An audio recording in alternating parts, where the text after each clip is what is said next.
Oke, kita mulai ya. Bismillahirrahmanirrahim. Assalamualaikum warahmatullahi wabarakatuh. Ya, mari kita mulai kajian fikih Islam ya, mazhab Syafi'i, karangan Haji Sulaiman Rasyid ya. Bab kitab taharah dengan membacakan umul kitab Al-Fatihah. Bismillahirrahmanirrahim. Alhamdulillahirabbil alamin. Ar-Rahmanir-Rahim. Maliki yaumiddin. Iyyaka na'budu wa iyyaka nasta'in. Ihdinas siratal mustaqim. Siratal ladzina an'amta 'alaihim ghairil maghdubi alaihim waladdallin. Amin. Nah, jadi saya buat ini per bab. Ini kan saya ketik lagi. Karena ada rujukan-rujukan yang lain juga kan. Apanya? Pinter ya. Itu kan tebal. Nah, itu kan sudah satu satu buku. Nah, kalau ini hanya kitab taharah aja. Kalau udah selesai bab tentang sholat kayak gini juga, gitu. Kan jadi tebal dia kan. Padahal di situ kalau bab kitab taharah aja sedikit. Nah, ini karena banyak rujukannya, jadi puas kita ilmu itu, tambah wawasan, bertambah ilmu kita. Nah, itu. Di sini juga ada yang disebutkan dalam kitab ini gitu tambahannya. Nah, karangan ini. Oke, kita masuk 2 lembar aja, nggak usah lama-lama. Kita mau makan lagi ya. Bersuci. Ya, halaman pertama. Nanti ini kalau udah selesai, boleh Pak Haji fotokopi. Tapi tunggu selesai. Foto bisa. Ya, pintar ahli foto. Ya. Bersuci dalam hukum Islam, soal bersuci dan segala seluk-beluknya termasuk bagian ilmu dan amalan yang penting, terutama karena di antara syarat-syarat sholat yang telah ditetapkan bahwa seseorang yang akan mengerjakan sholat diwajibkan suci dari hadas dan suci pula badan, pakaian, dan tempatnya dari najis. Atau mau diputus sekarang biar Pak Haji juga bisa ngelihat? Enggak, kan Pak Haji saya baca ini, saya terangkan, Pak Haji juga bisa melihat dari WP. Nah, foto dulu. Nggak ada, cuman ini. Ya. Enggak, kayaknya Pak Haji nyimak gitu, jadi lebih menangkap. Bentar ya.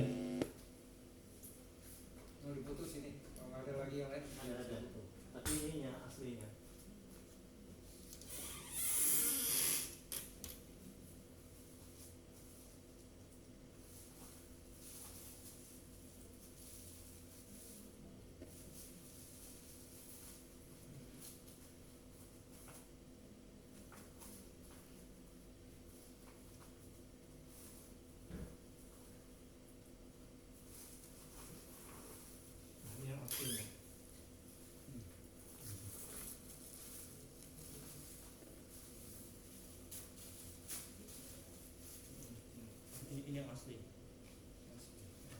Ini lembaran yang asli. Nanti kalau foto. Tapi nggak apa-apa, nanti aja selesai kita bahas. Karena kalau nggak diikuti di situ, dan sebenarnya kurang paham. Kalau dengan saya yang punya buku, kurang paham.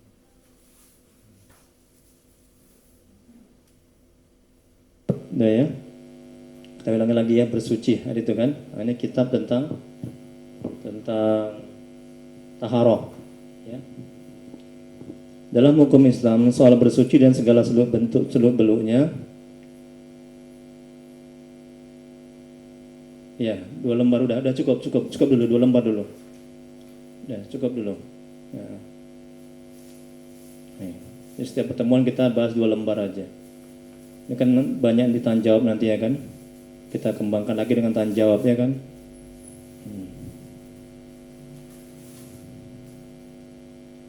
Itu yang 2 lembar itu. Oke.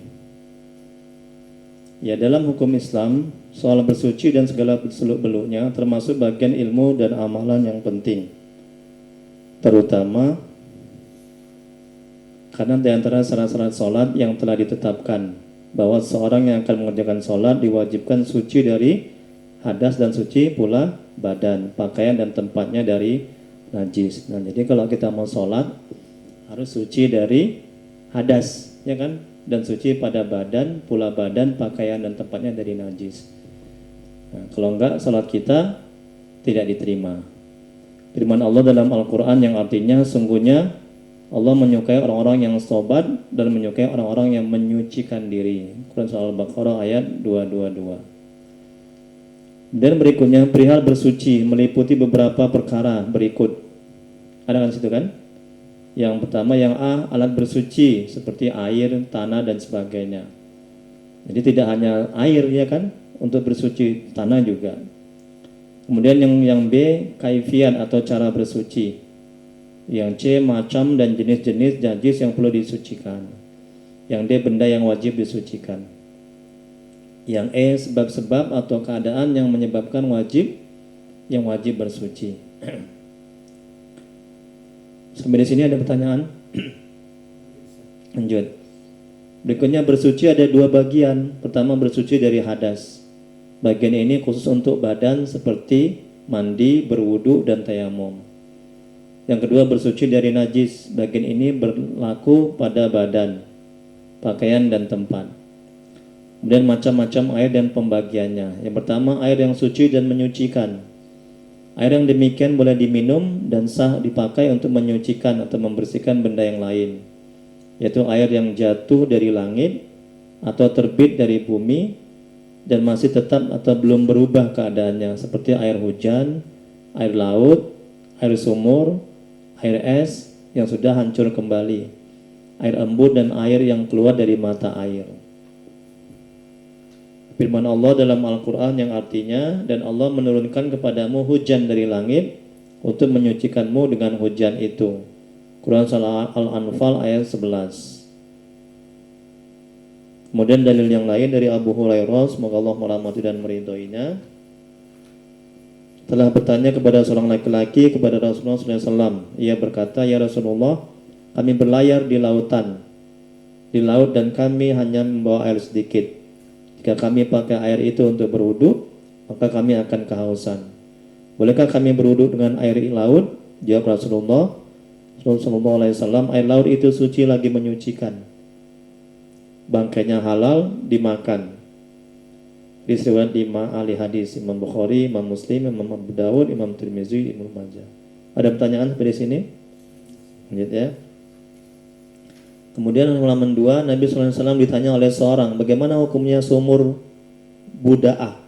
Beliau menjawab, airnya tidak dinajisi satu apapun. Ini riwayat Tirmidzi, semoga Allah merahmati dan meridainya. Kemudian berikutnya, perubahan air yang tidak menghilangkan keadaan atau sifatnya, atau suci menyucikan. Walaupun perubahan itu terjadi pada salah satu dari semua sifatnya. Yang 3, yaitu warna, rasa, dan baunya adalah sebagai berikut. Pertama, yang A, berubah karena tempatnya, seperti air yang tergenang atau mengalir di batu belerang. Yang B, berubah karena lama tersimpan, seperti air kolam. Yang C, berubah karena yang terjadi padanya, karena suatu yang terjadi padanya, seperti berubah disebabkan ikan atau kiambang. Yang D, berubah karena tanah yang suci. Begitu juga segala perubahan yang sukar memeliharanya, misalnya berubah karena daun-daunan yang jatuh dari pohon-pohon yang berdekatan dengan sumur atau tempat-tempat air itu. Itulah perubahan air yang tidak menghilangkan keadaan atau sifatnya. Nah, ini suci menyucikan. Walaupun perubahan itu terjadi pada salah satu dari semua sifatnya, yaitu yang 3, yaitu warna, rasa, dan baunya adalah sebagai berikut. Nah, jadi kalau misalnya air ini ya itu berubah, nah karena yang 4 ini tadi, A, B, C, D ini tadi, maka dia suci menyucikan dan bisa untuk dipakai berwudu. Nah, gitu. Walaupun perubahan itu terjadi pada salah satu dari semua sifatnya, yaitu walaupun berubah warnanya atau rasanya atau baunya, salah satu dari 3 ini, tetap air itu bisa dipakai untuk berwudu, suci menyucikan. Ada pertanyaan dari sini? yaitu sumur yang ada pada masa Nabi. Namanya sumur Buddha. Iya, nama. Beliau menjawab, airnya tidak dinajisi suatu apapun. Jadi air sumur itu boleh untuk berwudu.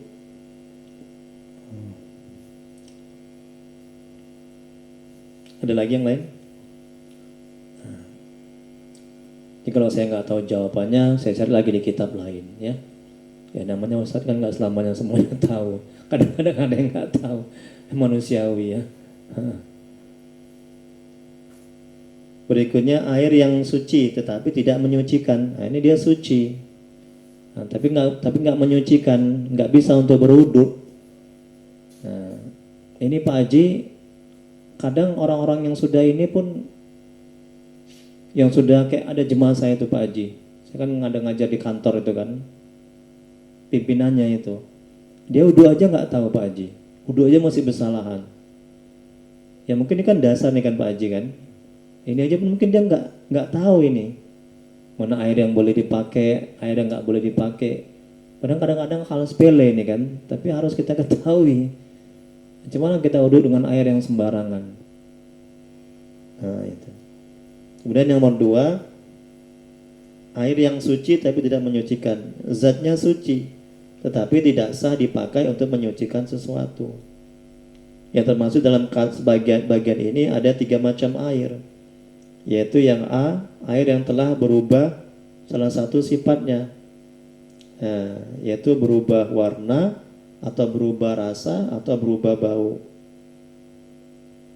karena bercampur dengan satu benda yang suci, selain dari perubahan yang tersebut di atas, seperti air kopi. Jadi air yang ada kaitannya, yang terkait. Air, apa kaitannya? Kopi, itu. Dia suci, tapi nggak bisa menyucikan, nggak bisa untuk wudu. Nah, gitu ya. Kemudian apa lagi? Air, teh, dan sebagainya. Kalau air kelapa Pak Haji, boleh untuk wudu. Kan air ada kaitannya, kelapa, boleh? Belum tahu? Ya manis. Diminum enak kan? Boleh diminum. Air kelapa, dia suci tapi tidak bisa menyucikan, nggak bisa untuk wudu. Jangan pula berwudu pakai air kelapa ya. Orang banyak nggak tahu itu. Kemudian berikutnya yang B, air sedikit kurang dari 2 kula. Nah, sudah terpakai untuk menghilangkan hadas atau menghilangkan hukum najis. Sedangkan air itu tidak berubah sifatnya dan tidak pula bertambah timbangannya. Ini air yang kurang 2 kula. Banyaknya air 2 kula adalah kalau tempatnya 4 persegi panjang. Ini ukuran 2 kula. Maka panjangnya 1/4 hasta, lebar 1/4 hasta, dan dalam 1/4 hasta. Inilah ukuran dari 4 persegi panjang 2 kula. Kalau tempatnya bundar maka garis tengahnya 1 hasta, dalamnya 2/4 hasta, dan keliling 3/7 hasta. 1 hasta 45 cm. Nah, jelas kan? Kita ukur aja lah. Kalau lebih dari 2 kula bisa kita pakai. Kalau kurang tidak boleh. Ya. Nah, yang C, air pohon-pohonan atau air buah-buahan, seperti air yang keluar dari tekukan pohon kayu atau air nira, air kelapa, kan air kelapa nih kan, dan sebagainya. Nggak boleh pakai wudu. Ya. Oke. Nah, udah cukup lah 2 aja. Nanti insya Allah minggu depan yang ketiga. Ada pertanyaan Pak Haji? Yang kurang paham? Udah paham ya? Alhamdulillah. Nanti diajari Pak Haji sama istri, sama anak, sama kawan-kawan organisasi Pak Haji. Kewajiban itu. Terlepas mereka mau atau enggak, itu urusan mereka kepada Allah. Yang penting tanggung jawab kita udah selesai mengajak. Ya, nggak boleh kita bilang, yang penting aku tahu, yang penting aku masuk surga sendiri. Yang penting aku selamat sendiri. Oh, nggak boleh itu Pak Haji. Ya, Allah melarang itu. Nah, ingat ilmu nih, semua kan amanah kan, anak amanah, istri amanah, ilmu amanah, betul kan? Kan amanah dari Allah untuk kita sampaikan, untuk kita amalkan. Diri kita dulu, kemudian kita sampaikan kepada orang lain. Gitu Pak Haji. Badan juga diri kita ini amanah. Kita dikasih telinga, ya kan? Kita manfaatkan untuk mendengar yang baik-baik.